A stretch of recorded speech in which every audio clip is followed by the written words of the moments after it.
Sergey Viktorovich, Russia is chairing BRICS in 2024. The Kazan summit was a key event.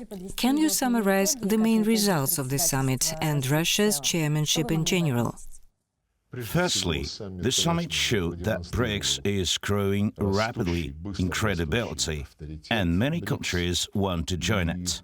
A significant number of countries has officially requested to become full members, while others have expressed interest in becoming partner countries. There are some new categories that the summit in Kazan agreed on.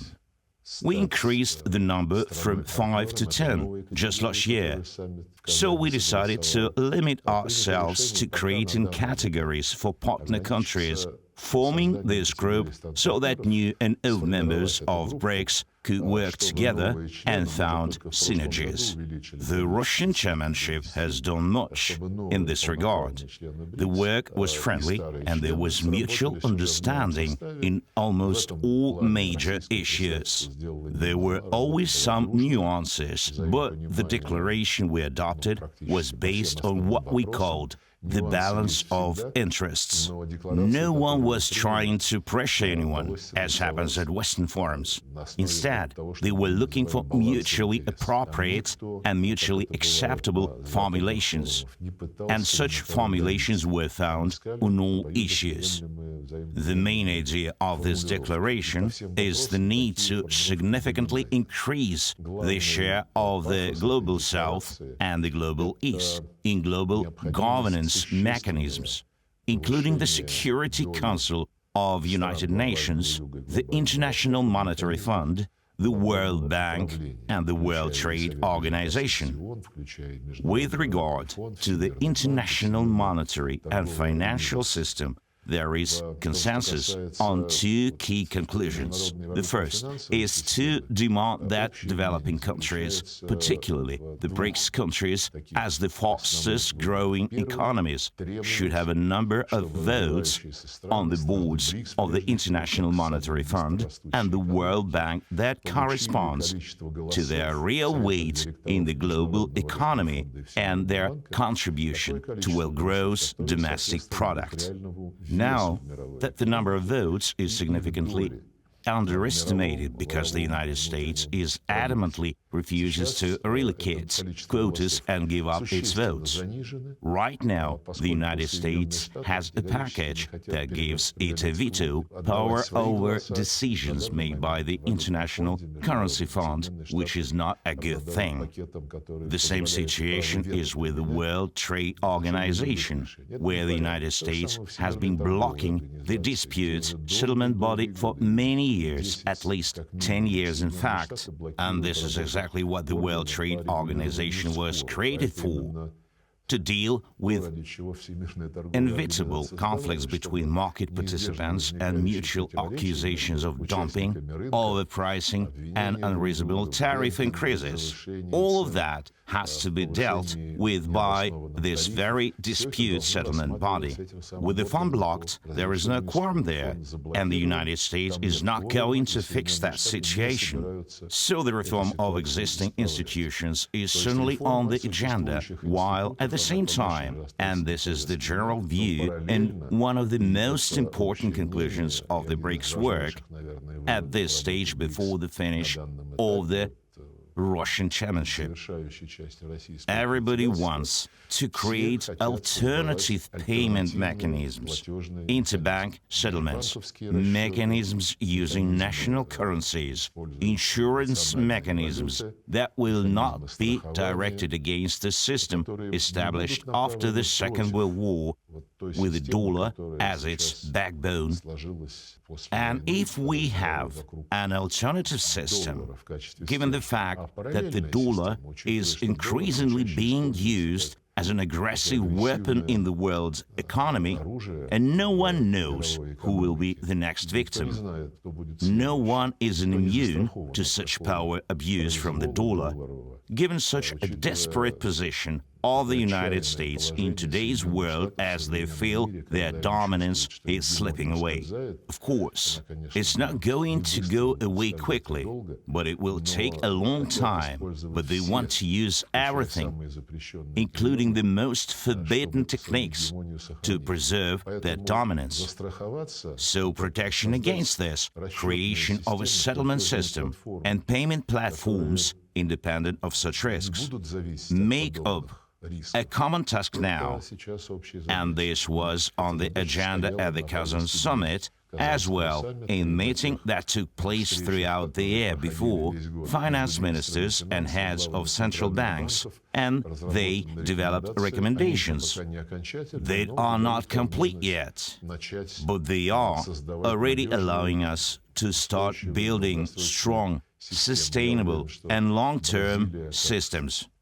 I'm sure that being the next chair, Brazil will continue this work. Well, certainly apart from the monetary and financial areas which are systemically important and serve the real economy, we ensured the support for industrial initiatives, including ours, to begin preparation for the establishment of the BRICS grain exchange, preparation of an investment platform and geological platform, an idea proposed by African countries. They are members of BRICS.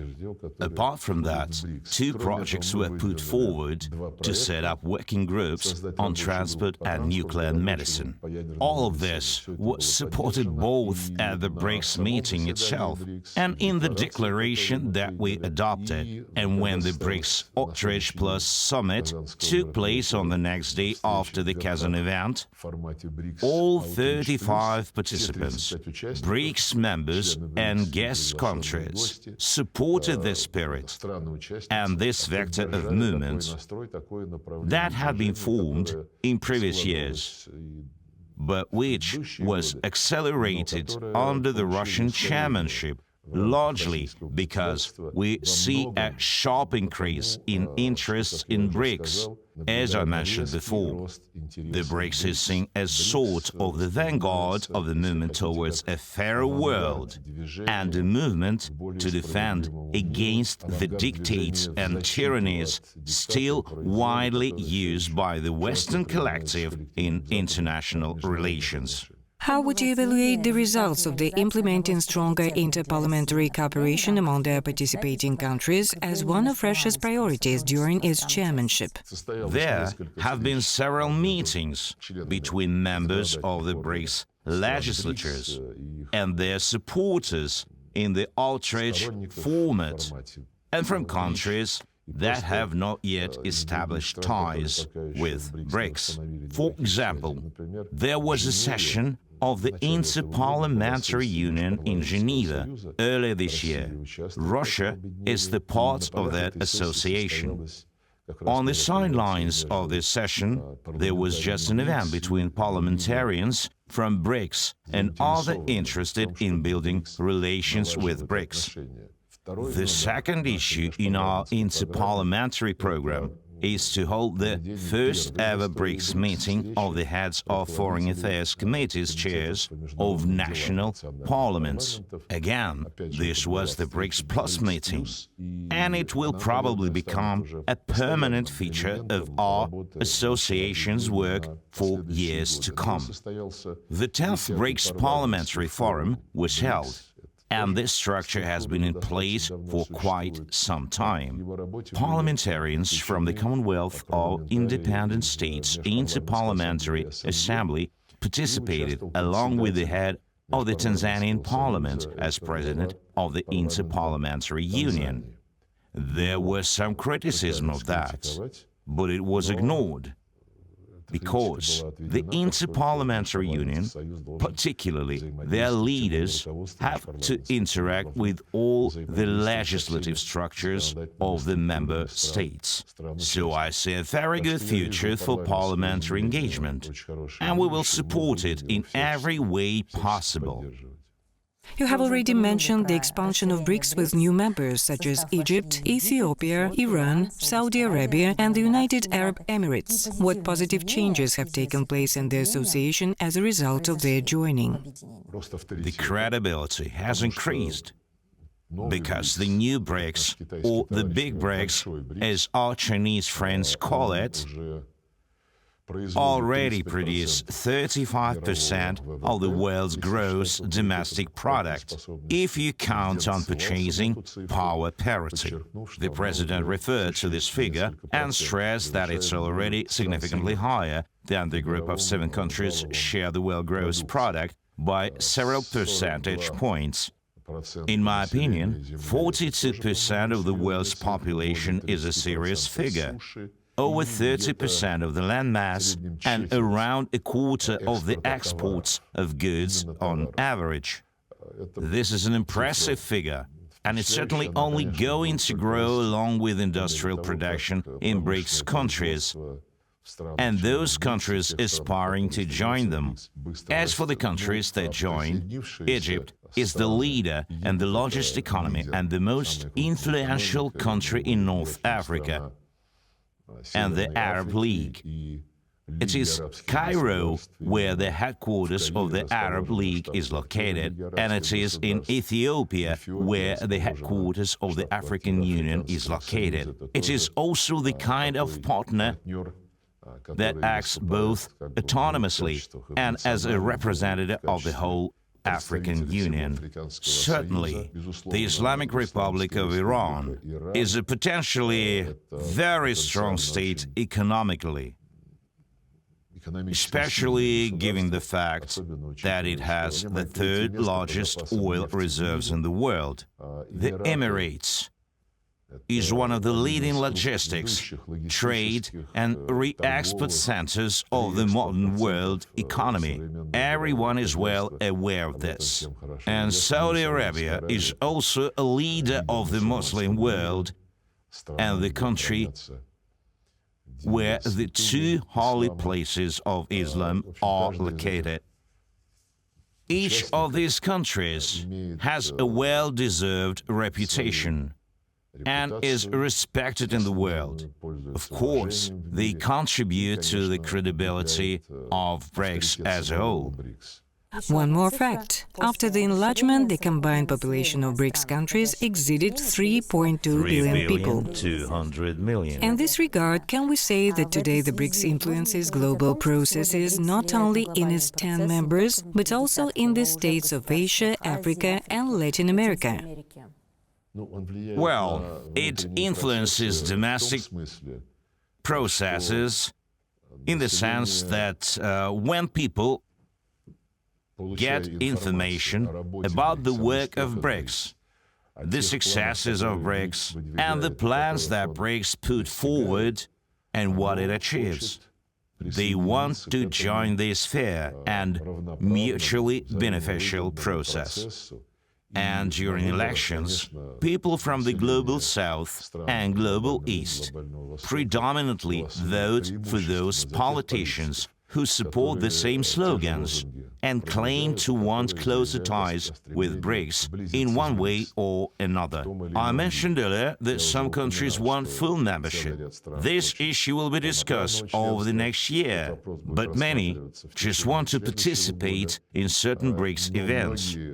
There are more than 30 of them, and as I said, the criteria for forming the category of partners countries have already been agreed on. Some of the countries that have asked to join our union were invited by Russia after the Kazan summit. I will say that there are more than 10 countries enjoying consensus among the current BRICS members. We have an agreement that as soon as we get a response from an invited country, it will be announced that this country has joined the BRICS as a partner country. The assumption is that these countries will have the opportunity to participate in almost all BRICS activities. A separate format of meetings may remain where only full members will participate, but everything else, including summits like Outreach Plus and meetings of ministers of foreign affairs along with the ministers in charge, I mean the areas of energy, economy, trade, health, culture. Here we are interested in the partners' countries being involved in all this work. They will particularly participate in all the activities.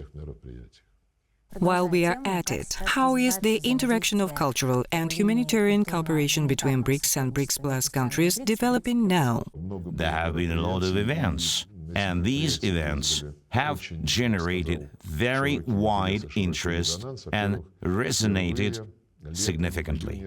First of all, for the first time this summer, the BRICS Sport Games were held in June this year. But they were basically open to anyone who wanted to attend. The number of participants willing to attend exceeded 80.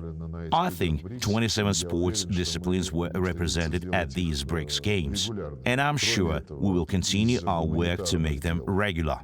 Apart from that, regarding humanitarian affairs and party activities, they are also partly humanitarian. The first inter-party forum was held in June in Vladivostok, with about 40 participants from BRICS and partner countries. The inter-party movements that were there stand for the freedom of nations, and one of the primary goals is to make sure the ruling parties and other parties can join. The goal of eradicating remnants of colonialism has also been advanced. There are still many non-self-governing territories, and the most important thing is that colonial methods and neo-colonial methods have not disappeared from international trade. Western relations with Africa are characterized precisely by colonial methods, where raw materials are exported and all the value added and the profits from that value added go to the West. The forum was very interesting and well received. The innovations related to our chairmanship were also focused on local governance. There was the Forum of Cities, there was the Municipal Forum, and there was a very interesting discussion on how people live and how city councils chairs and village council members solve their problems. This is the relevant topic. So, I see many areas that will enrich our humanitarian and cultural cooperation. All BRICS countries are invited next year to the Intervision International Song Contest that we are organizing. With our television partners, we decided to revive a brand that existed in Soviet times, which stood for music competition for the members' countries of the Council for Mutual Economic Assistance.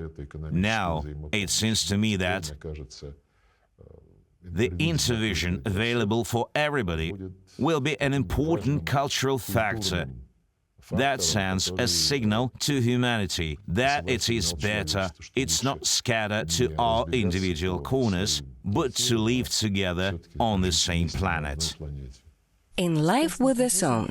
In Life with a Song, yes. Information exchange plays an essential role in the development of partnership between the BRICS and the BRICS Plus countries. In this regard, how do you assess the recent opening of the BRICS Plus Information and Cultural Media Center in Moscow? As positive, the Foreign Ministry was involved in that.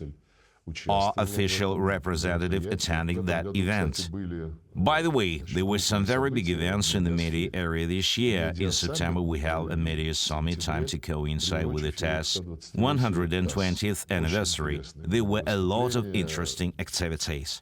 Participants enjoy this kind of interaction. We will definitely continue to use our facilities, including that of the newly established BRICS Media and Cultural Center.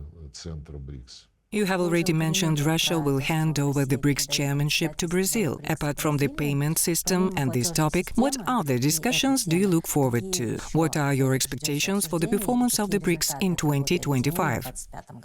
I think that the payment platform, settlement mechanisms, and insurance mechanisms will be among the priorities for the Brazilian chairmanship.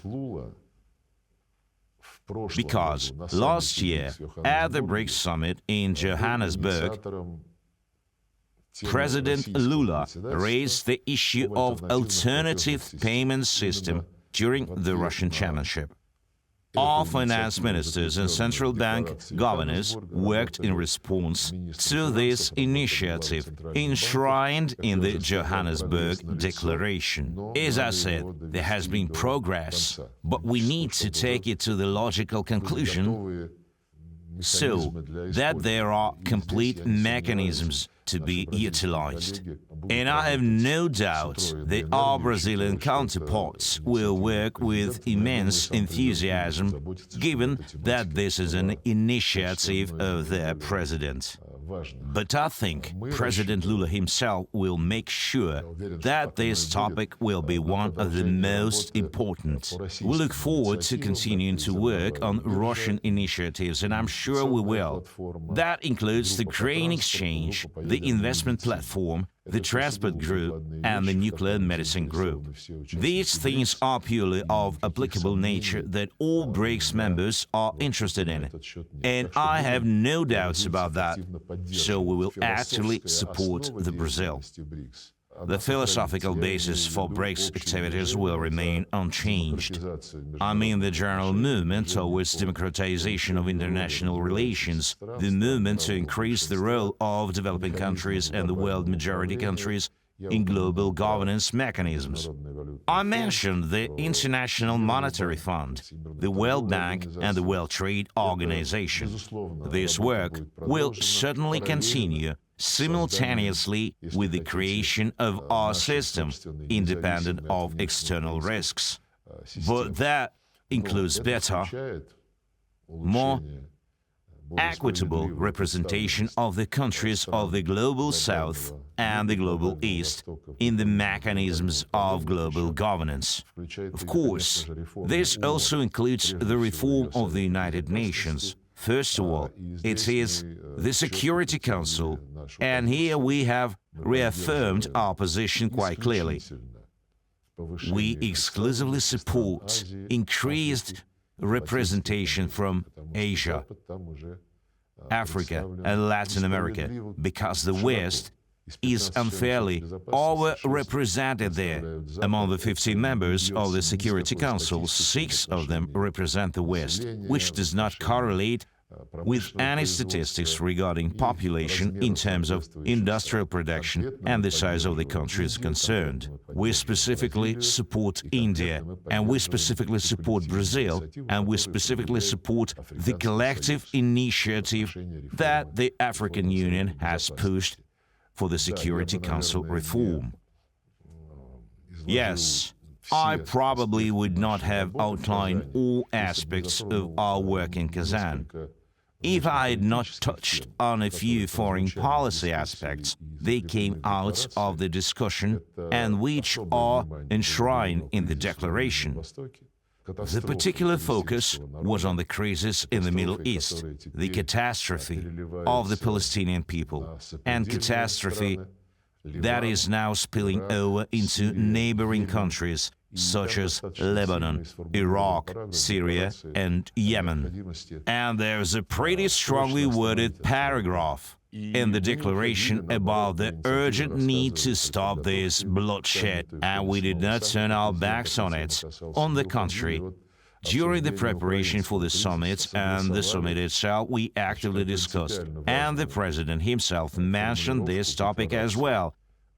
And we had not turned our back on discussions about the Ukrainian crisis. We have agreed on the wording in the declaration which are considered to be fundamentally important, in addition to the general reaffirmation by countries of their well-known position expressed both at the General Assembly and in other forums, Within that wording, it was emphasized that the main thing now is to find solutions that will be based on the principles of the Charter of the United Nations in their entirety and as a whole.